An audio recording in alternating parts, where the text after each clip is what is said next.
love the chase and the hunt, and I set the pace when I'm running. I always take what I want and I always give it 100. Don't need a bank, no I'm funded. Play the game like it's nothing. I'm always thankful for something. Don't take for granted, stay humble. Now wake up! It's time to look at the enemy. Look in the mirror if he is no friend to me. It's not working out, maybe it's the chemistry. It's time to break up so I can make a better me. All right, welcome to the 2022 Fantasy Football Team Previews here on the Fantasy Six Pack YouTube channel. Tonight we are going to be covering the New Orleans Saints, and with me to do that is Mike LaPlant. Yeah, you caught me eating a W like Jameis. Right into it. And then speaking of Jameis, starting here with the quarterbacks, Jameis Winston leads the room here. Overall 147, quarterback 21. Ian Book is behind him. They brought in Andy Dalton, whatever that's worth. All right, man. Look, last year was a mess, right? Obviously, the first year without Mr. Drew Brees, Winston was supposed to be the guy. But we'll toss that under the rug, pretend it never happened. I mean, look, he did get hurt last year. They brought in Taysom, right? Then once it comes back, they stick with Taysom. They stick with Taysom, right? Okay, so look, just never mind. That never happened, right? They're saying Taysom's going back to being tight end. So we're just gonna have to believe that, right? So Winston is the quarterback, right? It's looking like the guy is proven to be a gunslinger. And in the past, right, he was Mr. Turnover. I mean, Mr. 30 for 30. And not the ESPN series. No. He is 30 touchdowns, 30 interceptions in the same season. First and only time I ever think we're going to see that happen. However, last year, when he stepped in to play quarterback, 14 touchdowns, 3 interceptions. You know, what's your thoughts as him being like a dark horse for, you know, QB1? If they can get these weapons right and this offense going in the right direction, if Winston can keep the interceptions down, I don't hate it. I just think there's a little bit of a risk there with it too. Like, there's got absolute risk with it. Taysom's still on the team. You know he's probably going to turn the ball over, but what's your thoughts? I don't know. Jameis showed a step in the right direction last year before he had his injury with the ACL. He only had 14 touchdowns and only 3 interceptions. Absolutely on pace to be his best career by far. Especially after coming off of his last starting season of 30-30, just like you said. Won me a fantasy championship, though. That's all I know. He was like what everyone wanted Blake Bortles to be. That garbage time quarterback, but just gave you a little bit more. Yes. Yes. And he always did it. Yeah, it was weird. Yeah, you know, there's 30 seconds down. I'm going to get you a touchdown, or I'll get you a pick six. I don't know. Dude, he would throw like 3 interceptions in the first like half. And then going over 4 touchdowns in the second half. I mean, he was Blake Bortles, but like his second half was even better than Blake Bortles' second halves were. It was awesome. I'd like to think he's in a better situation now. He's got, yes. It's hard to say he's got better weapons than Chris Godwin and Mike Evans, but he does have Alvin Kamara. He does have, I guess, Taysom Hill at tight end. Adam Troutman at tight end. So I feel like he does have the best weapons. They just drafted Chris Olave. They got a O-lineman in the first round to help him. I think they're trying their best to set him up to succeed. So he's probably got one of your better chances at a QB2 to be a QB1. Yeah, I'm personally, I don't know. It's hard. He scares me because he scares me because even though I think he's like the quarterback there, right? How much are we going to get of, oh, we're within the 10-yard line? Taysom Hill, go in and run your little like up the middle. Even though every team knows it's coming, they can't stop it, right? So that's where I'm like, the touchdown upside could really get killed with him. And I feel like that's some recency bias with Sean Payton. I'd like to think Dennis Allen will do his own thing and make his own mark on this offense. He doesn't want to be remembered as the guy who copied Sean Payton with Taysom. But dude, it worked. Why wouldn't you? Like, anyway. Move over here to running backs. We've got Alvin Kamara, overall 16, running back 11. Mark Ingram still hanging around. Tony Jones, not a whole lot else there. This is Kamara and Ingram's show. Yep. When they're healthy. But, you know, there's also the risk of Kamara being suspended with whatever nonsense happened in Vegas, right? So, you know, if he does get suspended or when he eventually misses some time, because it just seems to be what he's done lately, like who do you want, you know, are you interested in a Tony Jones or Dwayne Washington? Obviously, Ingram is, I would think, like the obvious guy you would want to step in here. Yeah, he's going to be the player everyone rushes to. I think, but outside of that, because I don't think they're just going to. I don't think they just use one. Like they're still going to try to. Because I don't think Ingram can carry a full load for multiple games here. That's the whole thing. He won't be able to. He's to the point in his career where he is just a change of pace back now. If I had to put my money on it, which I'm not putting much money on it, it's Tony Jones Jr. Mm-hmm. He was the guy that received all the hype last year. The only reason he didn't do it is because he was also injured. Yeah.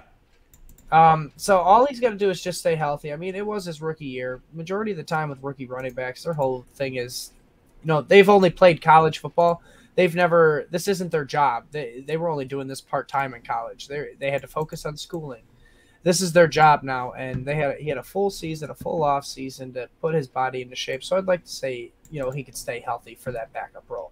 Yeah, I mean, technically it wasn't his rookie season. He technically came in 2020, but he played one game, got three attempts. He redshirted. So yeah, basically no. But I mean, like he wasn't great last year either. But yeah, when they tried to get him involved, but yeah, he got banged up pretty early too. But then they brought in Ingram, and it was kind of a wash anyway. But yeah, I mean, what's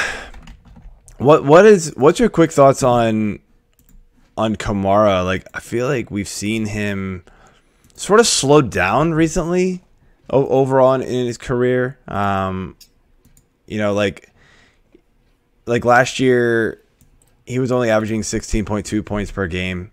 A far cry from 22 the year before. Of course, that 22 the year before was drastically inflated because of the last week of the season when he scored 54. But 6 touchdowns. You know, whatever. Well, it still counts, right? Won everybody a championship who had him in week 16. But anyway, regardless, right? You know, he only started 10 games. Played in 13, so again, missing time. But sort of like had a bunch of off games where it was just sort of like, what's going on? Maybe it was a Taysom Hill effect, and so maybe that's what it is, and you're just buying back into Kamara. I'd like to say I'm buying back into Kamara for the volume, but he's not going to get the volume of that, you know, running back one superstar, you know. 250 plus carries, 75 plus targets. He's got the pass catching work all day, 100 plus targets usually every year when he's healthy. But his big thing is efficiency. That's what makes him so relevant. And when you're efficient, you score touchdowns. All right. Last year, now granted he was healthy. Last year he was not efficient. That's part of the problem. I mean, yep, that was the thing. Granted, he was not healthy. He was not efficient. In 2020, when he had those, you know, 22.4 points per game, he was averaging 5 yards a carry, and oh man, if I had to break that down, I believe it's actually about no, I'm not even gonna break it down, but he was averaging well over 5 yards a catch as well. Yeah. This past year though, 3.7 yards a carry. He was just not efficient. I do think it is because of Taysom Hill. Everybody was loading the box because they knew Taysom couldn't pass. Yep. And so I do think there's a little bit of bounce back in Kamara. I actually love the value at RB11. I'm not gonna lie, I really do. That is great value. That is probably the cheapest you will ever see Alvin Kamara since you got him off the waiver wire back when he was a rookie. Right. Yeah. I'll probably have, if I can have a back end of the draft pick, I will probably. This is your example of I do not want that top 6 pick this year. Right? Because I have him at RB9. So Gimme. Move it over here to the receiving room, and this one is a smorgasbord. No idea, right? Michael Thomas, he's still being drafted fairly high. I mean, I don't know. Chris Olave is new in town. Jarvis Landry's there. Marcus Callaway, Tre'Quan Smith, they're still there. I'm going to ask you point blank, what are you doing with Michael Thomas in drafts? Like, if he falls to you at wide receiver, let's say he falls to wide receiver 30 for you, and it's like pick 75. Are you taking him? All signs have been pointing to him being healthy, but we've seen this before. My biggest, I mean, I've been seeing signs that he's he's getting healthier.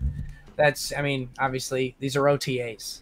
I mean, 12 days ago, he's hopeful to be ready for training camp. I mean, he's still dealing with this stupid knee injury, man. It could be just I think it could be just more of a conditioning issue, honestly.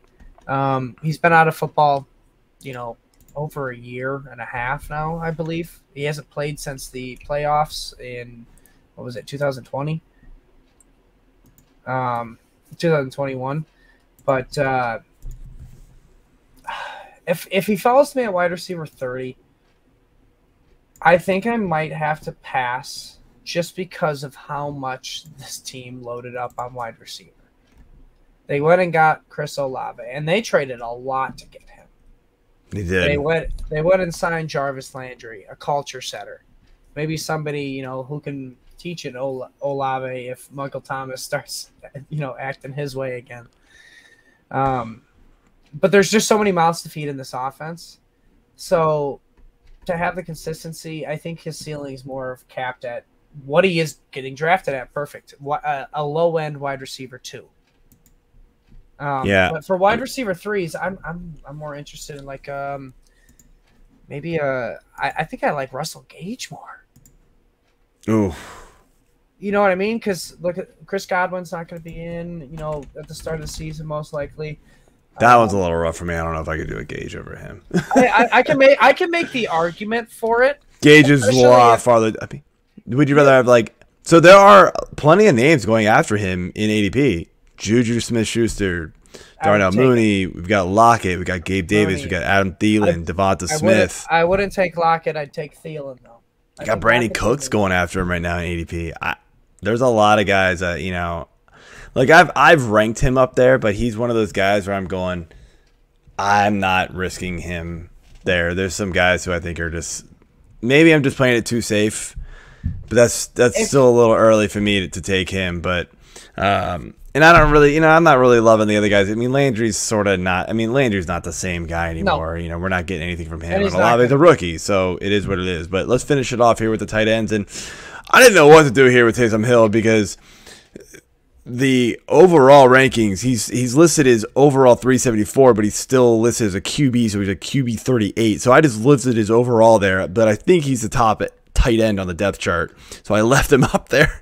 Adam Troutman's the tight end, right? 210, tight end 26. He's the guy who's going to come in and block, right, and do all that kind of stuff. Yeah. Hill's still that Swiss Army knife type of guy. So I don't know what you do here. So with Taysom Hill, I don't think he's draftable, to be perfectly honest with you. No, he's going to be that. He's what he was 2 years ago, where it's okay, good luck figuring out what he is. Good luck figuring out what he is, and if you're lucky, you might get a ceiling like a Dawson Knox, where you can pick him up. The waiver wire. Well, pick him up off the waiver wire and get a couple weeks, not a full season, but a couple. But not even that. Remember with Taysom Hill, a couple years ago, he came in for sweeps and gadget plays, and if he didn't do that, he did literally nothing. So it was so. Troutman, though, is, I guess, maybe the tight end you want for this offense, but he doesn't really interest me either. So, yeah, but you're absolutely right. Either one of these tight ends are undraftable. They're going to be waiver wire pickups if necessary. Yeah, I mean, they brought in Dalton as a potential third quarterback for a reason, so they don't want Hill to be the guy anymore. No. So, all right, well, that's it for the New Orleans Saints. Thank you for tuning in. Make sure you hit that subscribe and like button. Leave those comments. We love to hear from you. And make sure you check out the rest of our previews. See ya.